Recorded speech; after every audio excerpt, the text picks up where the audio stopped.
Mr. Vice Chancellor, I have the honor to present to you Dr. Stephen Davis.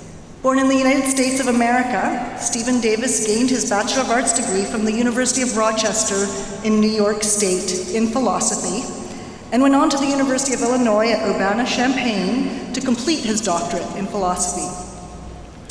So began the career of a man who has devoted his life to promoting the importance of universities and higher education in the development not only of trained individuals who lead and drive our societies, but as the advocates for an enlightened, just, and ethical society that underpins the values and ethics of human and humane societies and cultures.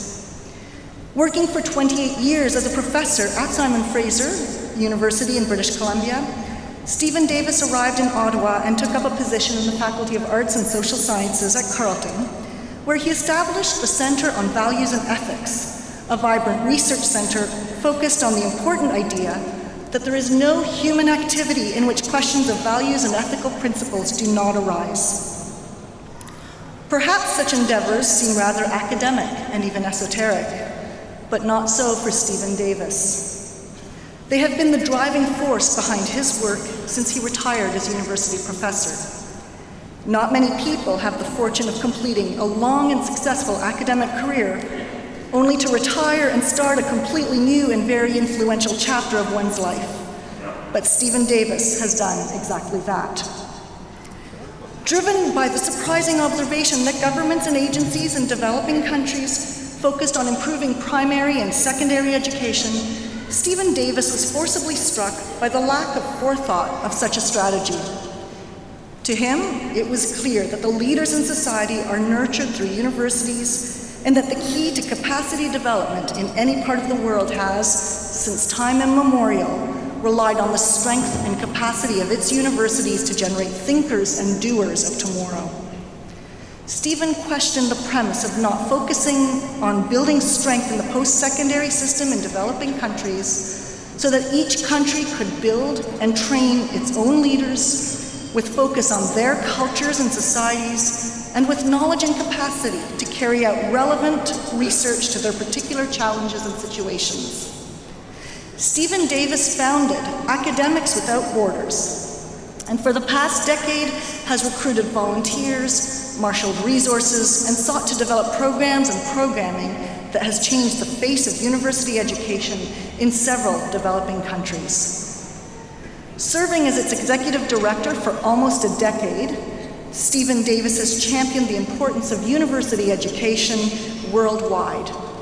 It has not been an easy road to travel because, as he admits himself, it is difficult to demonstrate immediate or even tangible impacts to governments and organizations obsessed with short-term deliverables and the scourge of accounting for every penny.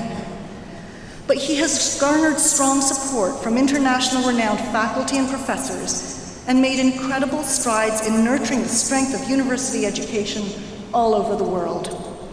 Mr. Vice Chancellor, on behalf of the Senate of Carleton University, for his outstanding and inspirational leadership, for his determination to achieve capacity development from within, for his commitment to the concept that universities are a force for good, and last but by no means least, for the resonance of his values with the spirit of Carleton University and our commitment to be here for good, I ask you to bestow upon Dr. Stephen Davis the degree of Doctor of Laws, honoris causa.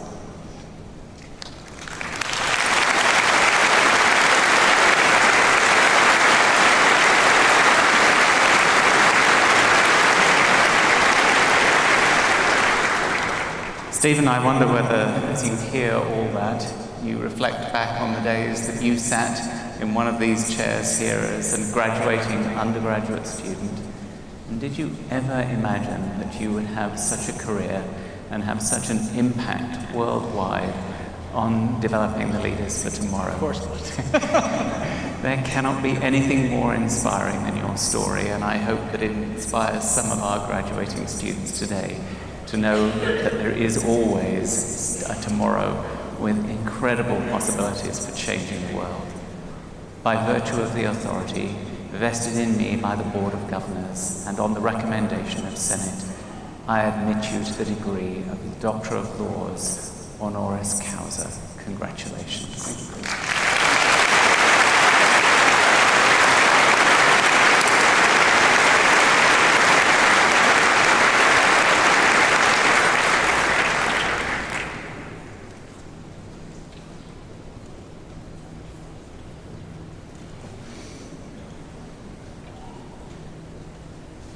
Dr. Stephen Davis will now give the Convocation address.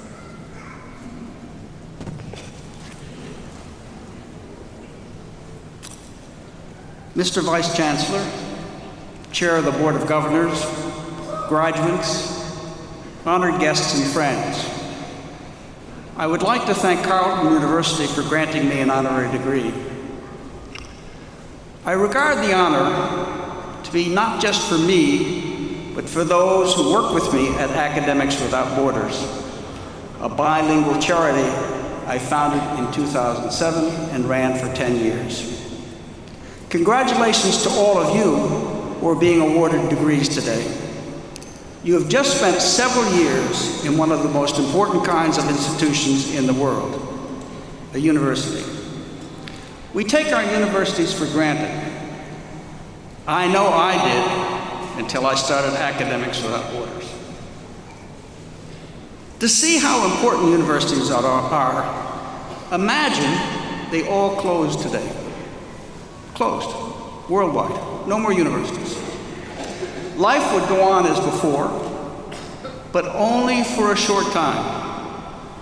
As the doctors, teachers, scientists, engineers, etc. retired, there would be no one to replace them, since it is in universities that these people are educated. Slowly but surely, life as we know it would grind to a halt. The hospitals and schools would close. The buildings and bridges wouldn't be built or replaced. There would be no more cures for diseases, and no more technological advances. It would be a very hard life. In fact, it would be unimaginable.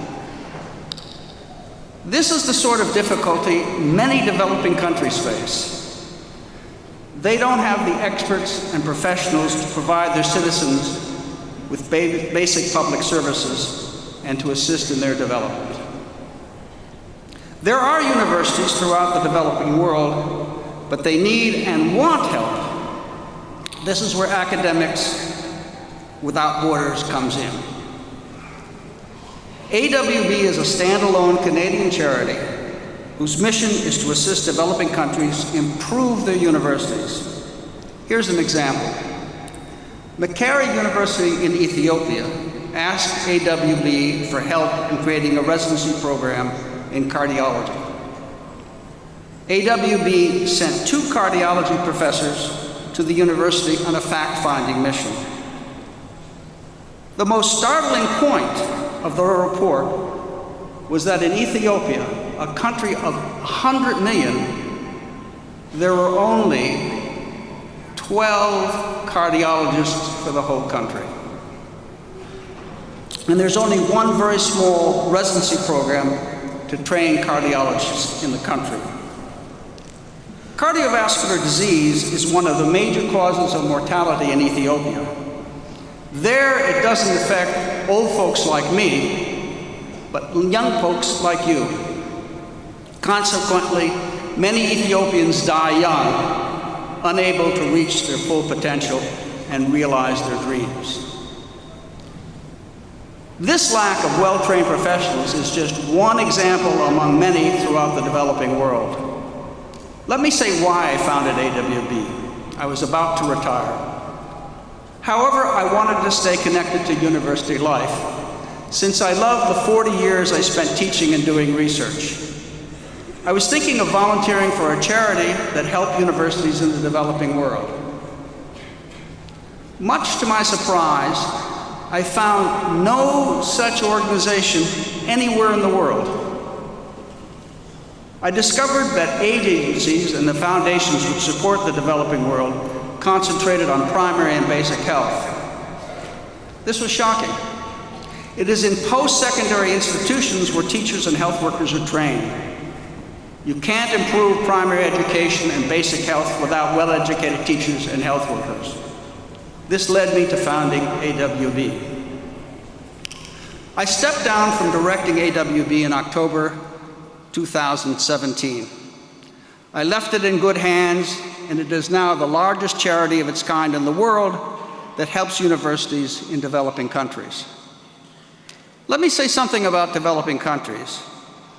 They are low-income countries, many of whose citizens suffer from malnutrition, illiteracy, high infant and maternal mortality, and shorter lifespans. 2 billion people live in such countries, a quarter of the world's population. But they don't lack talented, dynamic, intelligent people who very much want to change their countries. My greatest pleasure at AWB was working in partnership with some of these people who I regarded to be my colleagues. If you're not sure what you're going to do with your life, might I suggest that you consider working side by side with people in the developing world and help them realize their dreams for their countries. I did it for 10 years, and it changed my life. Thank you very much.